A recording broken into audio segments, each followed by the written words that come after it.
La voz del zorro.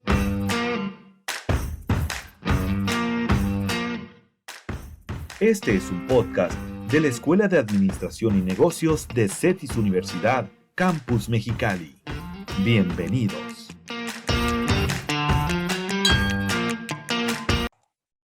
Hola, ¿qué tal? Soy la maestra Yara Saavedra. Nuevamente estamos con ustedes aquí en este programa y hoy venimos a platicarles un poquito sobre lo que es el arte de hablar en público. ¿Cuántas veces no nos hemos enfrentado cada uno de nosotros a situaciones que a veces pues nos toca estar en un escenario como un salón de clases, un auditorio, por qué no decirlo? Un público y un escenario que me permite a mí compartir información.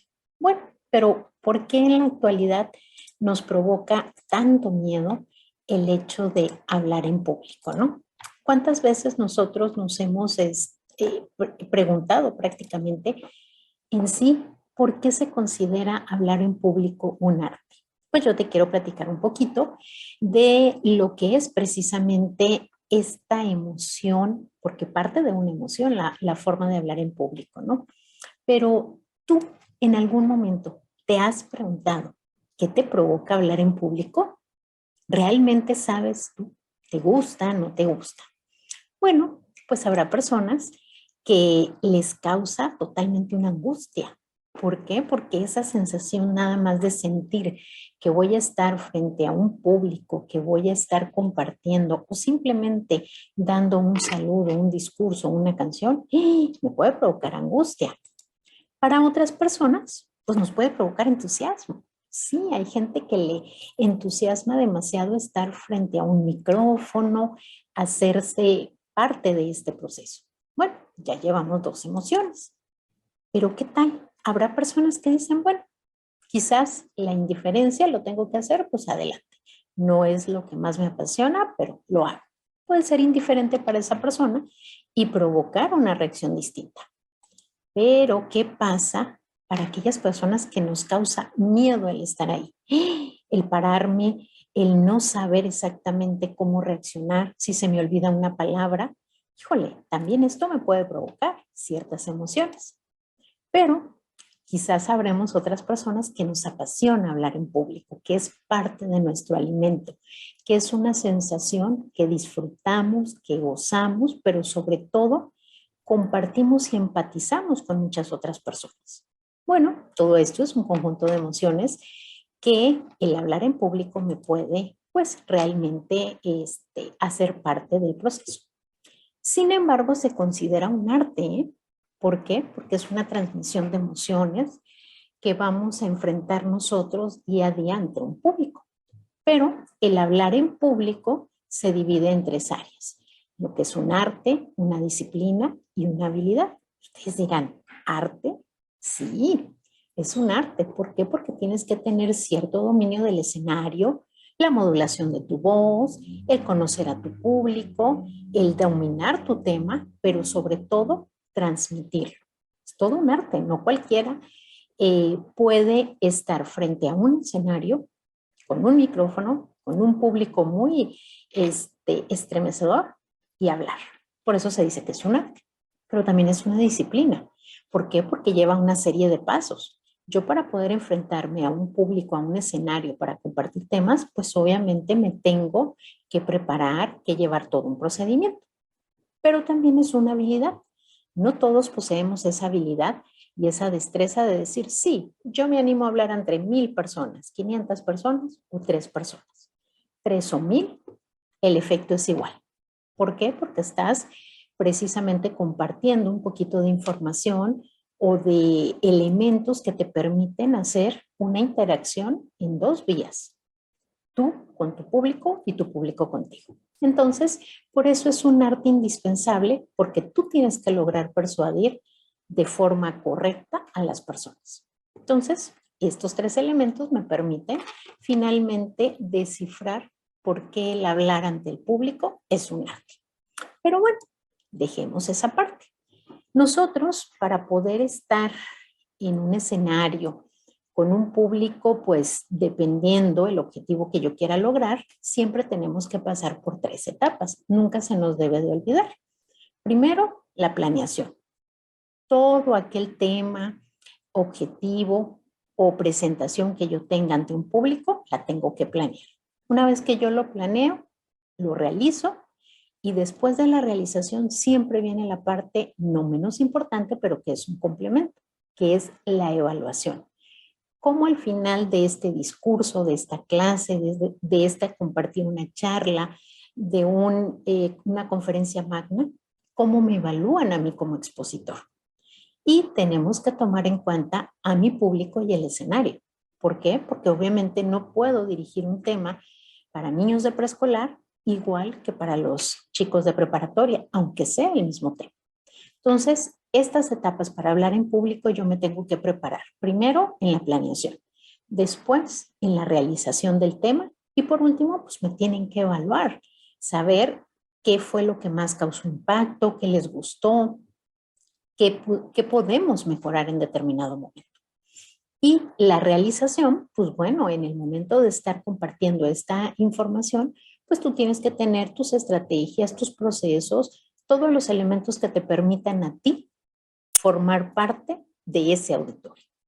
Entonces, y en mi planeación, pues obviamente tengo que ver quién es mi público, qué les voy a decir, cómo voy a partir, cómo voy a entablar esa conversación.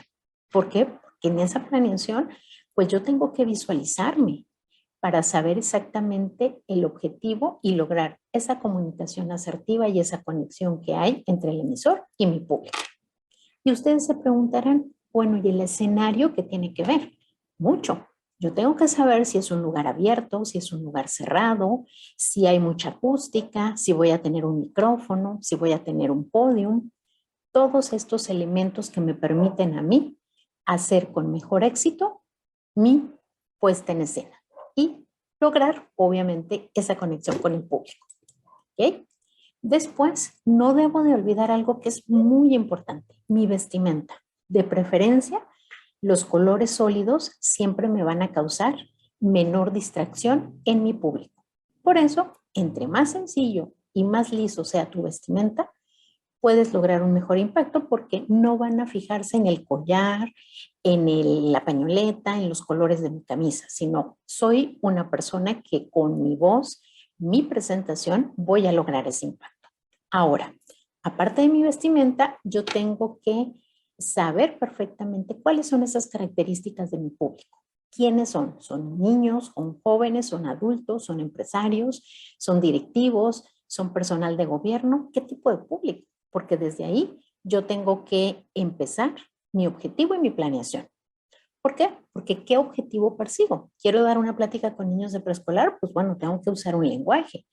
Público más fuerte para nosotros son los adolescentes y los jóvenes. ¿Por qué?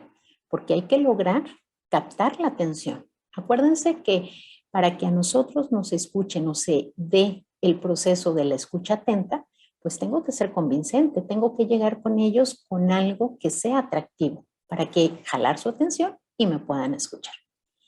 La ambientación del lugar. ¿Por qué es tan importante el ambiente?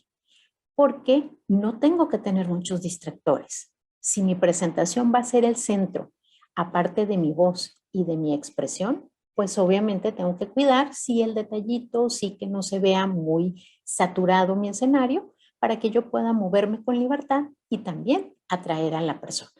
El sonido. ¿Por qué el sonido es tan importante? Si hay acústica, obviamente pues tengo que saber cómo va a rebotar, cómo me escucho yo en un escenario. No es lo mismo un salón de clases que un auditorio, que estar al aire libre. Y a veces nuestros micrófonos pueden hacer interferencia, entonces es importante. Y no debemos olvidar la comunicación visual.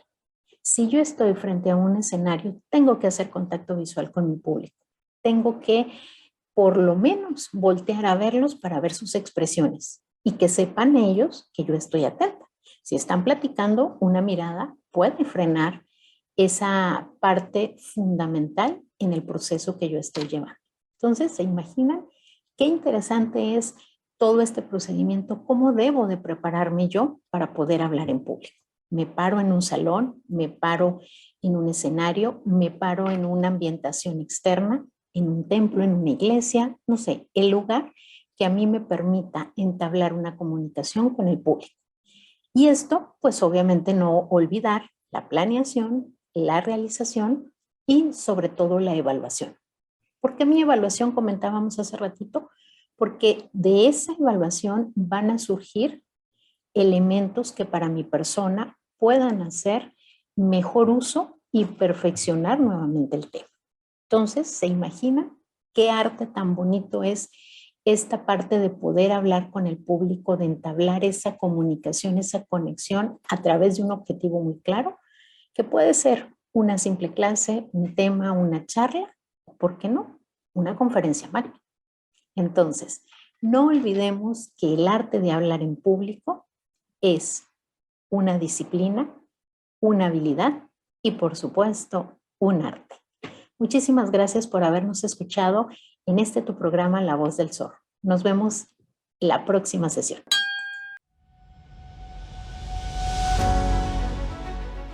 Es momento de repasar las 5 voces del zorro. Recapitulemos los principales elementos compartidos en este episodio.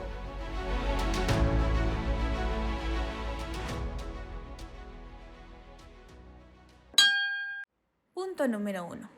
Hablar en público es un arte, y aunque a muchas personas les puede causar miedo, es importante mantener una ilusión de seguridad y confianza ante tu audiencia. Punto número 2. Hablar en público es una disciplina, por lo tanto debes practicar y pulir todas tus habilidades. Ten en cuenta quién es tu público, cuál es el objetivo que persigues y cuál es el ambiente del lugar. Punto número 3. Algo que debes tener en cuenta es la habilidad de conseguir y mantener la conexión con tu público. Punto número 4. Recuerda respirar y mantener una postura firme para no verte nervioso. Punto número 5. Mantén la mirada fija a un punto y con el público. Esto te hará ver mucho más seguro de lo que te sientes. Gracias por acompañarnos en este episodio. Recuerde que encontrará algunos enlaces en las notas del podcast hacia sitios de interés y recursos adicionales. No olvide suscribirse al canal y compartir este podcast con el hashtag La Voz del Zorro. Y no te pierdas nuestro siguiente episodio la próxima semana.